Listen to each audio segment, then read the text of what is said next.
Baik, Assalamualaikum warahmatullahi wabarakatuh. Bu Zue dan teman-teman, saya Aditya Dharma akan menjelaskan tentang akuntansi tabungan. Nah, sekarang kita harus mengerti dulu apa itu pengertian dari tabungan. Tabungan adalah bentuk simpanan dana di bank yang penarikannya hanya dapat dilakukan menurut syarat tertentu yang disepakati antara pihak bank dan nasabah, tetapi tidak dapat ditarik dengan cek, bilet giro, dan atau alat lainnya yang dipersamakan dengan itu. Jadi penarikannya hanya bisa dilakukan dengan buku tabungan, slip setoran, dan slip penarikan, dan juga ATM. Nah, selanjutnya manfaat menabung. Apa sih manfaat menabung itu? Yang pertama itu manfaat untuk nasabah itu sendiri. Yang pertama, uang yang disimpan lebih aman. Itu sudah pasti ya. Kalau disimpan di bawah kasur kurang aman, ntar dicuri. Banyak pencuri. Yang kedua itu akan menjadi lebih hemat. Tentunya menabung pangkal kaya, boros pangkal miskin. Yang ketiga, jelas soal melakukan penarikan dan penyetoran penarikan bisa dilakukan kapan saja dan di mana saja. Sekarang ATM sudah di mana-mana dan kita contohnya ATM BRI itu sudah sampai ke pelosok-pelosok. Sekarang juga sudah ada BRI Link, jadi bisa melakukan penarikan di mana saja. Nah, selanjutnya manfaat untuk bank. Manfaat untuk bank itu sendiri adalah yang pertama, tabungan menjadi salah satu sumber dana bagi bank. Bisa dijadikan untuk menunjang operasional perusahaan. Nah, bank itu kan menghimpun dana dari masyarakat dan menyalurkan dana dari masyarakat. Salah satu instrumen untuk menghimpun dana itu adalah tabungan. Nah, yang kedua itu untuk membantu program pemerintah dalam memajukan pertumbuhan ekonomi. Nah, dana yang sudah dihimpun tadi oleh bank itu disalurkan lagi kepada masyarakat seperti dalam bentuk kredit usaha seperti KUR, kredit usaha rakyat, itu disalurkan kepada UMKM. Nah, kalau UMKM-nya tumbuh itu dapat menjadi pertumbuhan ekonomi bagi negara. Yang ketiga itu tabungan bisa menjadi penunjang untuk menarik nasabah dalam rangka menggunakan fasilitas dan produk lainnya. Nah, tabungan ini adalah salah satu dari produk bank. Nah, dengan mempromosikan tabungan dengan bunga tinggi, itu otomatis akan membuat banyak dana terhimpun dan membuat banyak nasabah. Nah, banyak nasabah dan perputaran uang di bank itu termasuk dalam penilaian kinerja dari bank itu sendiri. Nah, sekarang kita masuk pada alat untuk menarik dana tabungan. Yang pertama itu ada dana tabungan. Maaf, ini ketutup, mungkin PPT-nya jadi rusak. Dibuka di HP, di laptop itu kelihatan. Nah, yang pertama itu ada buku tabungan. Nah, buku tabungan ini adalah buku yang dipegang nasabah yang berisi catatan saldo tabungan, penarikan, penyetoran, dan pembedanan yang mungkin terjadi. Nah, rekam jejak penarikan dan penyetoran dan catatan transaksi oleh nasabah. Yang kedua itu ada slip setoran. Nah, slip setoran ini adalah slip formulir untuk nasabah menyetor sejumlah uang ke rekening tabungannya. Dengan mengisi slip setoran dan mengisi jumlah dana yang mau disetoran kepada bank, Yang ketiga ada slip penarikan. Slip penarikan adalah formulir untuk nasabah menarik sejumlah uang dari rekening tabungannya. Yang keempat ada ATM atau Automated Teller Machine, adalah kartu yang digunakan untuk menarik sejumlah uang dari tabungan baik bank maupun mesin ATM. Nah, sekarang kita masuk kepada jenis tabungan Indonesia. Maaf, ini rusak lagi PPT-nya. Kalau di laptop ini enggak nih. Yang pertama itu ada tabungan konvensional. Ini adalah tabungan biasa ya, digunakan kita sehari-hari. Fasilitasnya ada ATM, kartu ATM, mobile banking, dan internet banking. Yang kedua ada tabungan berjangka. Tabungan ini memiliki jangka waktu, misalnya 1 tahun, 2 tahun, dan yang tidak boleh diambil selama 1 tahun itu. Yang ketiga ada tabungan bisnis. Tabungan bisnis ini sering disebut rekening giro, yaitu tabungan untuk menyimpan uang perusahaan, jadi atas nama perusahaan.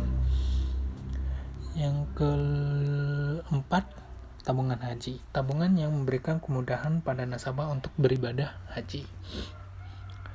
Yang kelima ada tabungan investasi. Tabungan investasi biasanya memiliki induk dari suatu broker atau pialang. Tabungan investasi ini biasanya kan ada itu Mandiri Sekuritas banknya. Jadi tabungan investasi dia itu mengurus portofolio investasi. Selanjutnya ada tabungan mata uang asing. Nah, itu forex ya, trading mata uang. Yang selanjutnya kita akan membahas akuntansi untuk tabungan itu sendiri. Nah, apa saja transaksi dan penjurnalan yang dicatat dalam akuntansi tabungan? Yang pertama itu ada pembukaan rekening, penyetoran, penarikan, misalnya pencatatan bunga dan perhitungannya. Yang kelima itu ada penutupan rekening tabungan. Nah, sekarang kita masuk kepada contoh soal. Yang pertama itu pembukaan rekening. Nah, pembukaan rekening ini adalah prosesnya adalah dengan datang ke bank,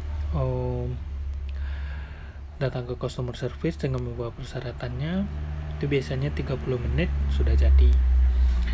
Nah, contoh kasusnya adalah pada tanggal 1 Juli 2017, Rehan buka rekening tabungan Bank Mandiri Semarang secara setoran pertama sebesar 75 juta yang diterima Bank Mandiri secara tunai. Nah, pencatatan yang dilakukan bank pada saat menerima atau pembukaan rekening tabungan itu adalah kas terhadap rekening tabungan, yaitu sebesar setoran awal yaitu 75 juta.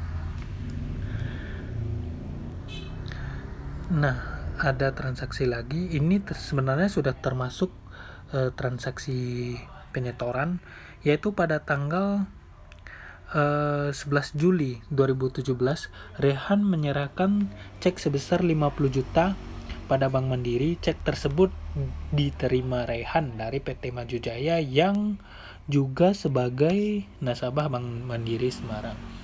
Nah, karena sesama nasabah Bank Mandiri Semarang dan Rehan membawa cek kepada Bank Mandiri Semarang dari PT Maju Jaya dan mencairkannya dan memasukkannya kepada tabungan Rehan, dan langsung ini dia memasukkan secara langsung terhadap rekeningnya, yaitu penjurnalannya adalah giro rekening Maju Jaya. Otomatis gironya kita debit atau kita kurangi 50 juta dan menambah tabungan Rehan sebesar 50 juta. Nah, sekarang Rehan sebagai pemegang tabungan Bank Mandiri Semarang pada tanggal 23 Juli 2017, yang di atas ini tidak usah karena ini adalah transaksi penyetoran juga, pembukaan rekening juga. Pada tanggal 23 Juli 2017 menyetor cek BRI sebesar 45 juta pada Bank Mandiri untuk keuntungan rekening tabungannya. Nah, ini Rehan menyetor cek lagi nih. ini ceknya dari bank lain, bukan dari sama Bank Mandiri, bukan juga tapi dari Bank BRI. Nah, pencatatan yang dilakukan oleh Bank Mandiri yaitu giro Bank Indonesia terhadap tabungan rekening Rehan. Nah, dari Bank BRI itu sendiri, proses pencatatannya adalah Bank Mandiri ya. Dari Bank BRI ya, pencatatannya adalah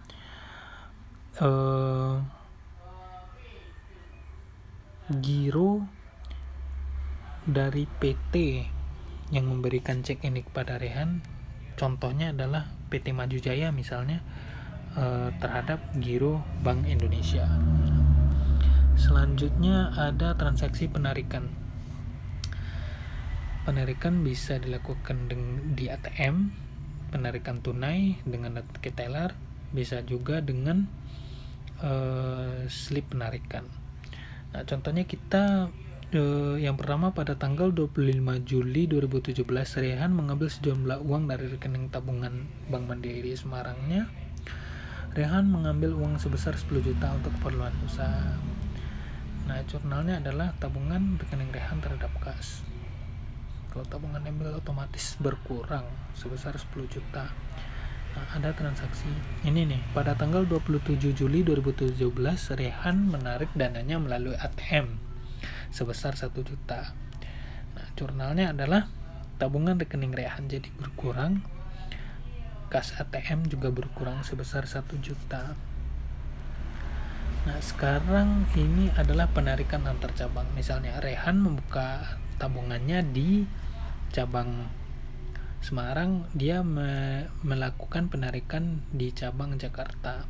Pada tanggal 28 Juli 2017, Rehan menarik rekening tabungannya di Bank Mandiri cabang Jakarta sebesar 1.500.000 tunai. Nah, pada pencatatan cabang Jakarta, kita mencatat RAK cabang Semarang terhadap kas. RAK cabang Semarang ini adalah akun resiprokal yang telah kita pelajari juga pada akuntansi perbankan syariah. Ini adalah akun untuk transaksi antar cabang. Nah, pada cabang Semarang atau penerbit buku tabungan, dia mencatat tabungan Rehan jadi berkurang 1.500.000. RAK cabang Jakarta. Ini adalah akun resiprokal RAK antar cabang. Nah, itulah penarikan. Sekarang kita masuk kepada perhitungan bunga tabungan. Ada 5 metode yang digunakan dalam perhitungan bunga tabungan yang akan kita bahas satu-satu. Pertama, metode saldo menurun, metode saldo rata-rata, metode harian dengan ketentuan bunga, metode floating, lamanya saldo mengendap dengan tingkat suku bunga tetap. Nah, sekarang kita langsung pada contoh saja ya. Yang pertama, metode perhitungan bunga berdasarkan saldo terendah. Contoh, saldo rekening tabungan nasabah pada bulan Maret mempunyai saldo sebagai berikut. Nah, pada tanggal 1 saldonya 5 juta, pada tanggal 10 saldonya menjadi 10 juta, tanggal 20 saldonya 8 juta, tanggal 25 saldonya 7 juta, pada tanggal 30 saldonya 10 juta. Apabila bunga tabungan yang ditetapkan bank sebesar 10% per tahun, hitunglah bunga bersih yang diterima nasabah pada akhir bulan. Nah, karena kita menghitung bunga berdasarkan saldo rekening terendah, di sini kita lihat saldo terendah dalam rekeningnya terjadi pada tanggal 10, yaitu sebesar 4 juta. Nah, dalam perhitungan bunga, tabungannya adalah 10% dikali 31 per 365 dikali jumlah tabungannya.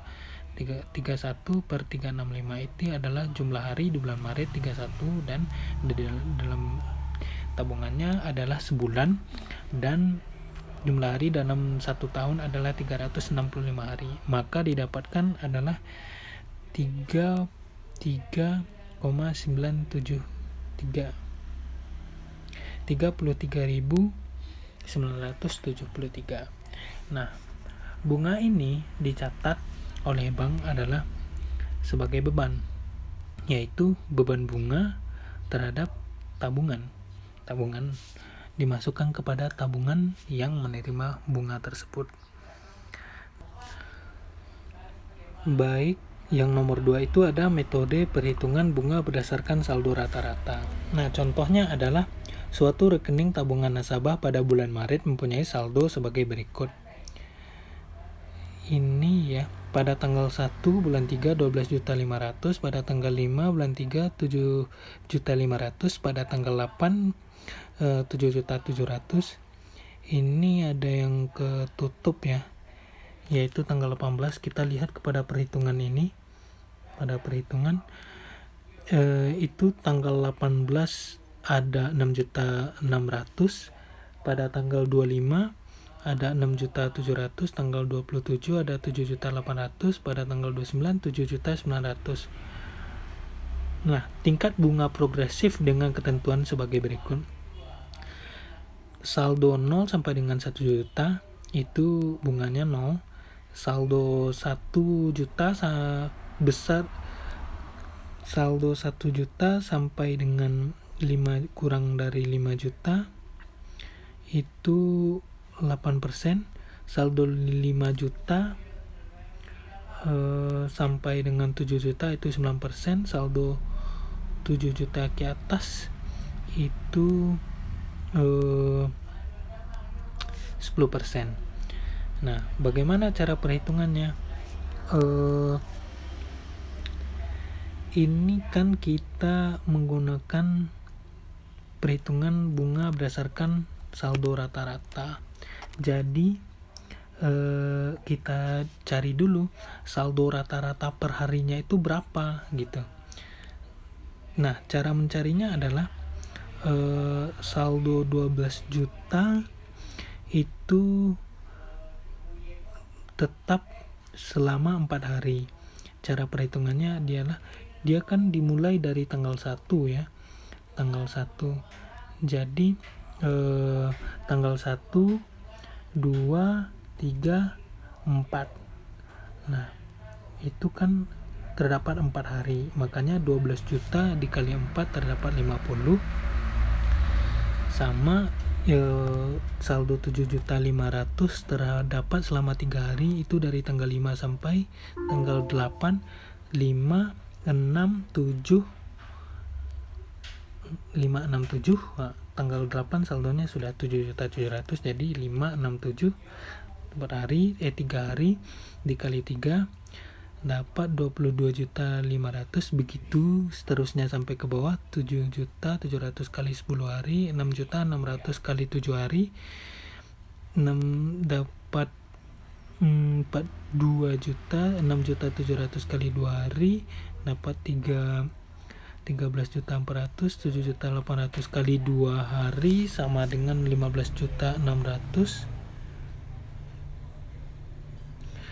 7.900.000 kali 3 hari dapat 23. Nah, jumlah ini semua 50 tambah 22.500 tambah 77 tambah 42 tambah 13,4 tambah 15,6 tambah 23,7 didapatlah hasilnya 244.200.000. Nah, saldo rata-rata perharinya berapa? Tentu kita bagi banyaknya hari pada bulan tersebut, yaitu sebanyak 31 hari. 244.200.000 dibagi 31 hari sama dengan 7.877.419. Nah, ini adalah saldo rata-rata dari rekening nasabah ini pada bulan Maret. Bunganya adalah 7.877.419 dikali 10% dikali 31 per 365. Maaf, ini 365 nya pindah ke sini, sebenarnya di bawah Jadi didapatlah bunganya sebesar 66.904. Nah, dipotong pajak sebesar 66, dipotong pajak sebesar 20%, 66 kali 66.904 dikali 20%, didapat pajak 13.381. Nah, begitulah proses perhitungan bunga dengan metode saldo rata-rata. Yang ketiga itu perhitungan bunga tabungan berdasarkan saldo harian dengan ketentuan bunga. Contohnya adalah BCA Cabang Pemuda Semarang, banknya, jenis rekeningnya simpanan tabungan, nama nasabahnya Wulandari, nomor rekeningnya periodenya 17. Nah, saldonya pada bulan,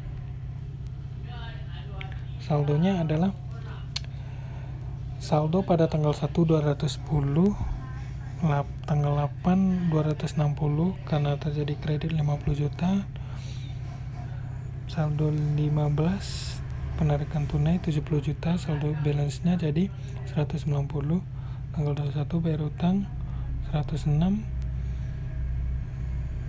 saldonya jadi 84, tanggal 26 setoran tunai 54 juta, saldonya 138 juta, tanggal 31 menerima bunga 2365 900, saldonya 140 juta 365 900, tanggal 31 pembayaran pajak.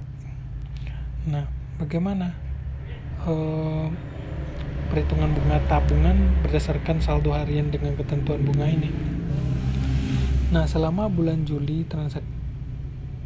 suku bunga yang berlaku adalah sebagai berikut: 0 sampai dengan 1 juta 6%, di atas 1 juta sampai dengan 25 juta 9%, di atas 25 juta sampai dengan 50 juta 12%, di atas 50 juta itu 15%.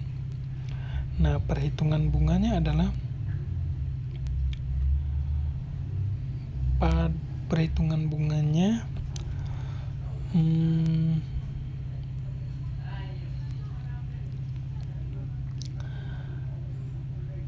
saldo 210 juta ini berlaku selama 7 hari kan tadi, itu dari tanggal 1 sampai tanggal 8,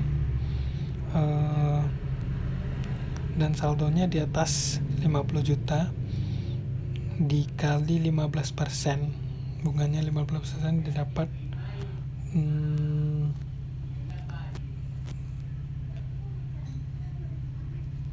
didapat 612.500.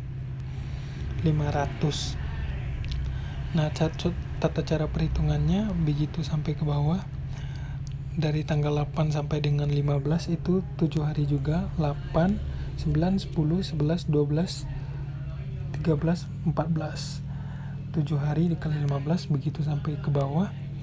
190 dikali 6 per 3 60, 5 kali 15 84 juta kali 5 per 360 kali 15 sama dengan 175, 138 juta kali 6 per 360 kali 15 sama dengan 3.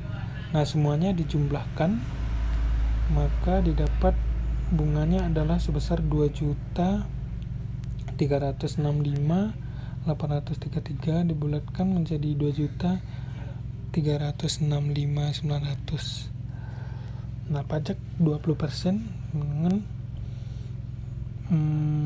pajak 20%, jadi pajaknya adalah 473.180. Total bunganya adalah 1.892.720. Baik, sekarang perhitungan bunga tabungan berdasarkan floating. Ada 3 hal yang harus kita perhatikan. Yang pertama itu besarnya saldo tabungan yang muncul akibat terjadinya mutasi tabungan. Yang kedua, lamanya setiap saldo yang mengendap, yaitu sejak suatu saldo terjadi sampai saldo yang bersangkutan berubah. Yang ketiga, tingkat suku bunga yang berlaku pada masa suatu saldo tabungan. Contohnya adalah berikut adalah data transaksi rekening tabungan Astuti pada bulan Juli 2017. Pada tanggal 1 Juli, saldonya adalah sebesar 120 juta. Kemudian pada tanggal 11, Astuti melakukan setoran tunai sebesar 80 juta, saldonya menjadi 200 juta. Pada tanggal 23 Juli 2017, melakukan setoran clearing sebesar 72 juta, saldonya menjadi 272 juta. Pada tanggal 28 Juli 2017, melakukan penarikan sebesar 52 juta, saldonya menjadi 220 juta. Nah, selama bulan Juli tersebut, suku bunga berubah sebagai berikut. Pada tanggal 1 Juli suku bunganya 9%, kemudian pada tanggal 8 berubah menjadi 12%, pada tanggal 15 berubah menjadi 9%, pada tanggal 20 berubah menjadi 12%, dan pada tanggal 25 tetap 12%. Nah, selamanya saldo tabungan mengendap adalah sebagai berikut. Tanggal 1 sampai dengan tanggal 11 itu saldonya 120 juta, itu mengendap selama 10 hari. Tanggal 11 Juli sampai dengan 23 Juli itu selama 12 hari saldonya mengendap sebesar 120 juta ditambah 80 juta jadi 200 juta. Tanggal 23 Juli sampai dengan 28 Juli itu selama 5 hari saldonya adalah 272 juta. Pada tanggal 28 Juli sampai dengan tanggal 31 saldonya adalah 220 juta. Itu dari 272 juta dikurang 52 juta. Nah, berdasarkan data perubahan tingkat suku bunga di atas, besarnya bunga tabungan Astuti adalah sebagai berikut. Pada saldonya 120 juta, suku bunga yang berlaku adalah ada 2, 9% dan 12%. Itu 7 hari sebanyak 9% dan 3 hari sebesar 12%. Nah, pada saat saldonya 200 yang mengendap selama 12 hari, suku bunga yang berlaku juga ada 2, yaitu 4 hari sebesar 12%, 5 hari 9%, dan 3 hari kembali 12%. Nah, pada saat saldonya 272 juta yang mengendap selama 5 hari, suku bunga yang berlaku ada hanya 1, yaitu sebesar 12% tetap suku bunganya. Pada saat saldonya 220 juta yang mengendap selama 3 hari, suku bunganya adalah 12%. Nah, besarnya saldo yang mengendap dan jumlah harinya dan suku bunganya dan berapa suku bunganya itu kita hitung, kita kalikan untuk mencari bunganya selama hari tersebut, selama waktu tersebut, yaitu 120 juta dikali 7 per 360 dikali 9%, bunga 9% berlaku selama 7 hari, maka hasilnya 209,999. Nah, ini berlaku sampai ke bawah. 120 dikali 3 per 360 dikali 12 didapat hasilnya 120.000. Nah, selalu berlaku sampai ke bawah, maka didapatkan besarnya bunga dari penjumlahan dari setiap bunganya ini, yaitu sebesar Rp1.719.999 dibulatkan menjadi 1.720 dan pajaknya sebesar 20%. Jurnalnya adalah sebagai berikut. Beban bunga banknya mencatat sebagai berikut, yaitu beban bunga tabungan terhadap tabungan rekening Astuti sebesar 1.720.000. Nah, untuk mencatat pembayaran pajaknya, banknya mencatat tabungan rekening Astuti terhadap utang PPh sebesar 344.000. Nah, selanjutnya perhitungan bunga tabungan berdasarkan lamanya saldo mengendap dengan tingkat suku bunga tetap. Nah, sekarang tingkat suku bunganya tetap. Tadi kan tingkat suku bunganya berubah, ada juga yang progresif, dan sekarang tingkat suku bunganya tetap. Saldonya adalah seperti ini. maka suku bunganya ditetapkan 12%. Jadi besarnya bunga adalah sebagai berikut. Pada saat saldonya 325, itu terjadi dari tanggal 1 sampai dengan tanggal 6, yaitu 6 hari. Tanggal 7-nya sudah berubah, saldonya menjadi 240. Nah, 325 juta dikali 6 per 360 kali 12 dapat 650. Begitu sampai ke bawah, maka didapat besarnya bunga yang harus dibayar adalah 3.585.